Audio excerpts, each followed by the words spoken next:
Good morning. Man, that song gets in my head and it just plays all day and all night. This is the new Undisputed with the same historic intensity and electricity. I'm about to be joined by Keyshawn Johnson and Richard Sherman. Good luck to them today. You can join in by reaching us right now at #UndisputedLive. Here we go. Our first topic today has to be the team that, I don't know, I think it's already won this year's Super Bowl. Talking about the Jets, whose new quarterback dominated Hard Knocks the way no one player ever has. I've watched every moment of every episode, including last night's, and Aaron Rodgers has turned it into a one-man Broadway show. Did Aaron and the Jets ever win the preseason? With Tom Brady retired, of course, Aaron's now by far the biggest star in the NFL, the apple of the Big Apple's eye. But I say the real Hard Knocks don't start until Monday night, September 11th, when the Jets open against the Bills. The Jets are 2.5-point underdogs at home? Interesting. Then check this out. The Jets play at Cowboys, home Patriots, home Chiefs, at Broncos, home Eagles, then quote-unquote at Giants, then home Chargers. What if the Jets stumble out of the gate? Wouldn't surprise me at all. What if Aaron falls back into the blame deflecting and finger pointing he was known for in Green Bay? Remember, the Packers finally concluded Aaron Rodgers was more trouble than he was worth, especially after his stats last year were almost all career lows. Aaron's playoff record is 7-9 since his lone Super Bowl 13 years ago. That's why I call him the most overhyped player in NFL history. I have a feeling it's going to be a long fall for the Jets, as in long autumn and long plunge.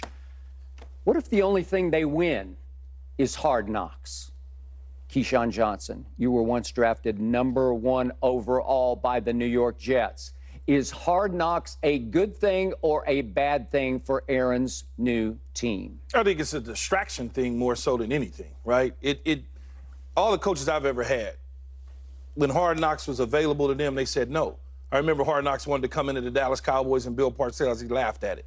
It's just not something extra that you need. You talked about the hype. Play for? Tony Dungy didn't want it. No. You know, Parcells didn't want it. I don't think John Fox in Carolina was interested in it. I certainly know that in our time in Tampa Bay, John Gruden and company were not into it at all. We were more focused on trying to win games and not win the television war, the media. That's just not something that we were into. And I think when you look at the Jets, right now they have the 5th best odds to win the AFC.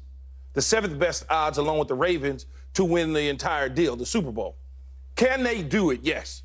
Do they have the makeup to do it? Do they have enough players to do it? Yes. Health is part of it. I understand what you're saying about Skip. 13 years it's been since Aaron Rodgers won the Super Bowl. So what, though? Doesn't mean anything. He has his team always in the hunt. That's a plus. He's had the Green Bay Packers. Whether you like that he didn't finish the deal in Green Bay, he got upset by the 49ers, Tampa Bay came in there and steamrolled them. I mean, we get it. You're paid to win games. But in the end, this is a different situation. He's now reunited with Hackett over there. They have a defense that's lights out, Richard, right? I mean, they got a defense that's just, as they say, sauce everywhere. Come on now.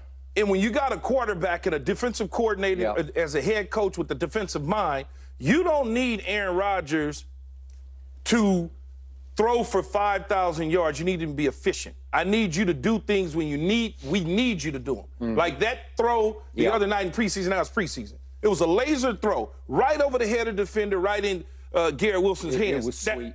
That's what you need. Now, can he do that in the postseason is what you're hoping, right? You're hoping I'm not that, okay. hoping, but well, yeah, I'm waiting. At the end of the day, you're waiting for it. Yeah, he can do it, but it's not just about Aaron Rodgers. He needs everybody to come to the party. It's not a one-man game. This is not tennis. This is not golf. And even in golf, You need your caddy to give you the right clubs. So, but yet on paper with Dalvin Cook now, they look like champions. I understand, to me, right? but it's also New York City. Yeah. And with New York City comes yeast. It just grows. And what if you put Hard Knocks on top of the yeast? What's going to happen, Skip, is I think the Hard Knocks thing was positive. You know why? Because you know what would have been a distraction key? Aaron Rodgers coming there with all the baggage and nobody knowing how it's going. Everybody guessing how it's going. Are they going to have chemistry? Is he going to relate to his teammates? But you know why I say distraction? Because Skip just rattled off more negatives than positives about the Jets and Aaron Rodgers' potential. That's why it's a distraction to me. But he talked about the more negatives than positives. What Hard Knocks has shown is the positives about Aaron Rodgers. How he's gotten along with his teammates, how he's reached out to his teammates, how he's forming a relationship with the younger guys. But I don't think he's ever had that problem even in Green Bay. But they've said I disagree. I don't think he had that problem in Green Bay. A lot of people, including our Greg Jennings here on this network. That's been the narrative. That's been the narrative for Aaron Rodgers. And this Hard Knocks series has shown a different side of Aaron Rodgers than the public has talked about. Okay, I agree, but remember, you are on camera every second. You don't think there's some showmanship? Yeah, but I don't. Some But you can't. You can only fake it for so long, Skip. You can only fake it for so long. Like at one point or another, you're gonna get the real me, and I'm not gonna be on this camera. I don't really get. Turn the cameras off. Okay? Hey, I get the real you when the camera's on every second, right? That's what I'm saying. But Skip, when you go back and you look at his history in Green Bay, and I understand Greg Jennings, I understand. Everybody got issues with everybody. That's just the reality. Listen, of it. when it starts That's just going how south, it happens. but Aaron is the you would not have loved it. But why does other teammates that Lazar likes him, Randall Cobb likes him? No, but I'm saying you're gonna have both sides of a story, right? At the same time, I know people in Green Bay as well. It's like it's a quarterback. That's what he's the guy. They all are selfish. All starting quarterbacks are selfish and very sensitive. All of them. From Tommy Brady on down to Mr. Manning to Steve Young on to Joe Montana. You covered a lot of them. Have I? But listen, Aaron is the classic out on the field, like throwing up his hands like. You think Dan Marino didn't chase people down? Come on, Skip, you covered this thing. Dan Marino in the middle of a game. When I first came into this league, he would chase them dudes down and scream at them. Okay. And I'm like, well, wait a minute, man. I had Drew Bledsoe in Dallas try that with me. Right. And he the one who threw the pick. Right. Okay. And he tried to say it was my fault. Did you let him know? Oh, well, come on, Skip. Okay. And what you think? So Skip, every other quarterback is perfect, and Aaron Rodgers got all these. That's not true. Peyton Manning has been upset at games. You've seen him on the sideline. The classic Brady clip of him breaking the surface or whatever it was. It is. But with Aaron Rodgers, he's making an attempt. He's making an attempt to change that narrative. He's going out of his way. I think a change of scenery sometimes is good for you. When I went from the Seattle Seahawks to the San Francisco 49ers, it was refreshing. It was refreshing because you get stagnant as a human being. You get stagnant sometimes. You get stagnant in one place, and you feel comfortable, and you get in a routine, and you almost get lazy. You're not sharpening your tools the same way. And then you get to a new place, and the perspective is different. One of the guys came up to me. He was like, "Man, I love watching you. I looked up to you. You guys used to be good." And it hit me different, Skip. Man told me I used to be good. He's like, "I used to watch you when you were all pro." When I was, it just changed my perspective. It sparked something in me. So the fire ignited again. And I think the same thing is going to happen with Aaron Rodgers in New York. The fire is going to ignite again. He is in Gotham City. They finally got the hero they deserve. Yeah. He has another 17. When he had Devontae Adams, he was phenomenal. Those two, eggs and bacon. They were a phenomenal combination for a number of years. He got another 17 who can get the ball and make something happen. He don't need a lot of space. He don't need a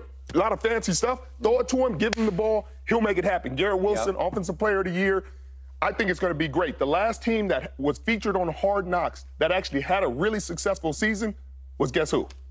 The New York Jets with Sanchez in 2010 on Hard Knocks, made it to the AFC Championship. That's the furthest any team has made it on Hard Knocks, and I think this Jets team will make the bowl. The problem that I have as far as the distraction go, though, Skip, is it's New York City. Okay? You're a journalist by trade and heart. You know how that is. It sets it up for people to be naysayers And at the end of the day, if they were not on Hard Knocks and it didn't go according to plan, it wouldn't be the same. We wouldn't pay attention. We'd be like, okay, well, give them another shot. The fact that